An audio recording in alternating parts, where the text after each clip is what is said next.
Көн уҡыусылар, бөгөнгө беҙҙең дәресебеҙ Башҡортостандың беренсе халыҡ шағиры Мәжит Ғафуриҙың «Себер тимер юлы йәки милләттең хәле» тигән әҫәренә бағышланған. Әҫәрҙең йөкмәткеһе менән танышайыҡ. Ай-һай, ҡыҙыҡ донъя бағы араһында, һәр милләт алға китеү сараһында, халыҡ университет һәм гимназия уҡыта төрлө милләт барыһында. Милләтемә итһәм, ҡул менән ишара, аты арыҡ, артҡа ҡалған был бисара. Артта ҡалһа, һаман да ҡайғыһы юҡ, алға табан барырға ҡылмай сара. Автор бында халыҡтың наҙанлыҡта ҡалыуын, уның алға барырға теләмәүенә үкенес белдерә. Ул хаҡын үҙенең артынан эйәртмәксе була, әммә халыҡ ауыр йәшәгәнлектән алға барырға, ғилем алырға бөтөнләй ҙә теләктәшлек белдерә. Һәр тарафҡа ҡараһаң, фонарь яна. Дәртле кеше фонарҙан яҡты ала. Һәр халыҡ алға китеү юлын эҙләй, уҡытып мәктәптәр тулы бала. Һәр төрлө фәндәр менән донъя тулды. Донъяла наҙанлыҡ гөлө һулыны. Наҙанлыҡ ағасына йәбешкәндәр, ҡулдары ысҡынып, һәләк булды. Наҙанлыҡ ағасының тамыры насар. Аҡлы бар әҙәмдәр унан ҡасыр. Унан ҡасып алға китеү юлын тапһа, ул кеше донъяға ғилем сәсер. Фонарь тигәне уның яҡтылыҡ, ғилем тигәнде күрһәтә. Сөнки ғилем кешене алға этәрә, уны белемен арттыра. Күп кенә халыҡтар белем алырға тырышалар, әммә ҡайһы берәүҙәр һаман да наҙан булып ҡалыуҙы хубыраҡ күрәләр. Һәм автор бында наҙанлыҡ ағасының хәле насар икәнен, уның тамыры ныҡ түгел икәнен дә күрһәтергә тырыша. Мәҙәни ир файҙа итер милләтенә, милләтен бәхетле итер көн дә, төн дә. Яңғыҙы 100 000 ирҙе эйәртер, эйәртеүсе өҫтөн булыр һәр әмерҙә. Мәҙәни булған милләттәр уҙа барыр, наҙан милләт туҙан кеүек туҙа барыр.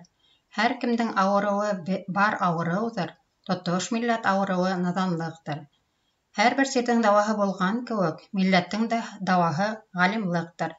Һәр милләттең таяғы ғилем булһа, ул таяҡты ҡулға тотоп йөрөр булһа, һәр дошманды ул шикһеҙ ҡулға алыр, гәрсә дошман Рөстәм кеүек батыр булһа, Ауропала ғилем менән һауа осто, бара-бара ҡотоптарға юлдар асты. Милләттә әгәр бер генә бөртөк булһа ла мәҙәни иле ир кеше булып, ул үҙенең артынан 100 кешене эйәртһә, милләттең хәле күпкә яҡшырыр ине, тип уйлай автор. Халыҡтың наҙан булып ҡалыуын ул бер тотош бер сиргә тиң тип уйлай. Һәм ошо сирҙең дауаһы, дарыуы тик ғилемлек кенә булыуын һыҙыҡ өҫтөнә ала.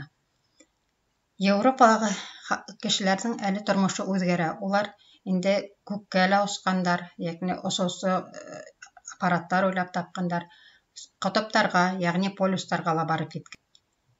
Беҙ яңы йоҡомһорап, баш күтәреп, быларға ҡарап күреп, аҡыл шашты. Ауропала һәр фәндән мәктәп асты, һәр төрлө фәндәрҙән ғилем сәсте. Университет, гимназия, академия, матбағалар уйлаһаң, ҡандай яҡшы.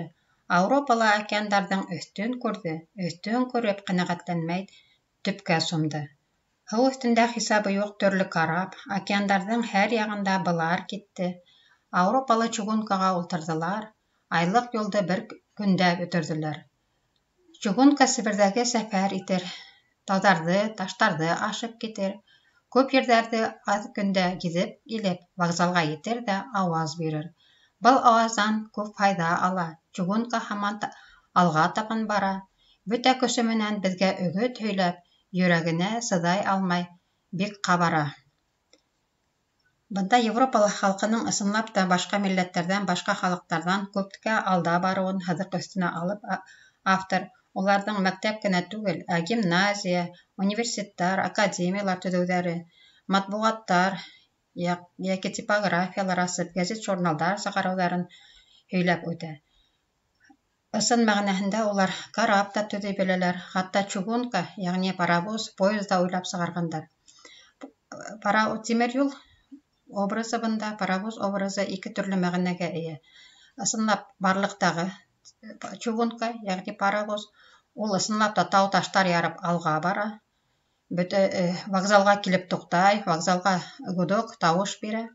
Ә Образлыһы инде ул кешенең фәндең, ғилемдең алға китеше һәм уның башҡаларҙы үҙ артынан әйҙәргә тырышыуы. Ошо хаҡта әйтеп үтә автор. Һүҙелер. Тырышлыҡ итә һәр милләт.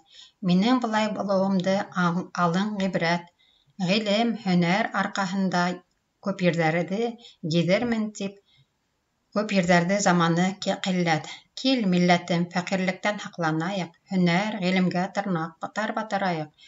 Һәр зарҙарҙың башлығы фәҡирлектер, ул мәғлүм фәҡирлекте ни ҡылайыҡ.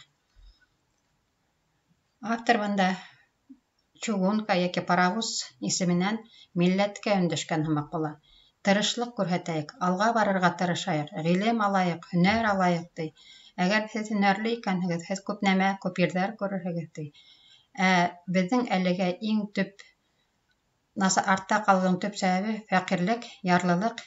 Шулай булһа ла бер нәмәгә ҡарамайынса, ғилемгә тырнаҡ батырайыҡ, белем алырға тырышайыҡ, ти. Фәҡирлектән ҡотолорға саҡыра автор бында. Шиғырында автор ул заманда актив һүҙлектә булған, ә хәҙерге ваҡытта архаизмдар рәтенә ингән бик күп һүҙҙәр ҡуллана. Бына шуларҙың бер нисә. Баҡ, ул беҙҙеңсә баҡса. Ауропа тип ул ваҡытта Европа ғына әйткәндәр. Ҡотоп, әле лә бар был һүҙ. Һирәк кенә ҡулланылһа ла полюс тигәнде аңлата. Матбаға, типография, чугутка, ябай халыҡ телендә йөрөтөлгән, ул паровоз, поезд тигән һүҙҙең мәғәнәһе. Заманы ҡилләт, бик аҙ ваҡыт эсендә тигәнде белдерә. Әҫәрҙә бик күп һүрәтләү саралары ҡулланылған. Метафоралар, мәҫәлән, наҙанлыҡ гөлө, наҙанлык ағасы, милләт таяғы, ғилем сәсте, быныһы ҡылым метафора. Сағыштырыу, туҙан кеүек туҙып бөтөр, ти. Йәнләндереү, чугунка өгөт һөйләй, йөрәгенә сыҙай алмай. Шулай итеп, әҫәрҙең төп идеяһы. Шағир тыуған иленең ҙурлығы, фәнни-техник ҡаҙаныштары, төрлө халыҡтарҙың дуҫлашып йәшәүе менән ғорурлана. Был шиғыр әҙәбиәткә яңы ғына аяҡ баҫҡан йәш шағирҙың үҙ заманының алдынғы идеяларын сағылдырыуы. Хәҙер Мәжит Ғафуриҙың тәүге осор шиғырҙарына ҡыҫҡаса ғына күҙәтеү яһап үтәйек. 1905 йылғы революцияға Мәжит Ғафури ҙур өмөт менән ҡарай. Ул шатлыҡ шиғыры менән ҡаршылай. Был осорҙа ул һәр йәһәттән хөрриәт асылған заман тип атай. Һуңыраҡ Мәжит Ғафуриҙың донъяға ҡарашы үҙгәрә. Ул батшалыҡтың халыҡты алдауына төшөнә, синыфтар араһындағы айырманы, ҡапма-ҡаршылыҡты аңлай башлай.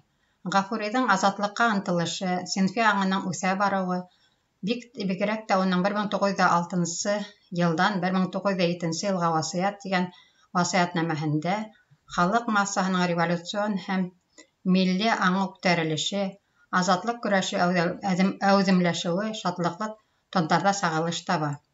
Шағир революцияның халыҡҡа алып килгән азатлығын юғары баһалай, уны хөрриәт ҡоштары, ҡәҙер кисе, яңы бер нур, һәр тарафҡа асылған юл тип таный.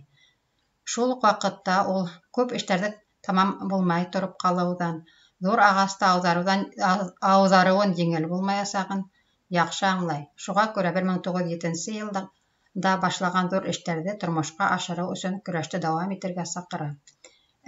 Инде авторҙың 1907 йылдың 1906 йылға яуап тигән хатында образлаштырып алған 1906 йыл үҙенең үткән йылдағы дуҫына уның әйткән васыятын үтәйәсәге хаҡында ант итә.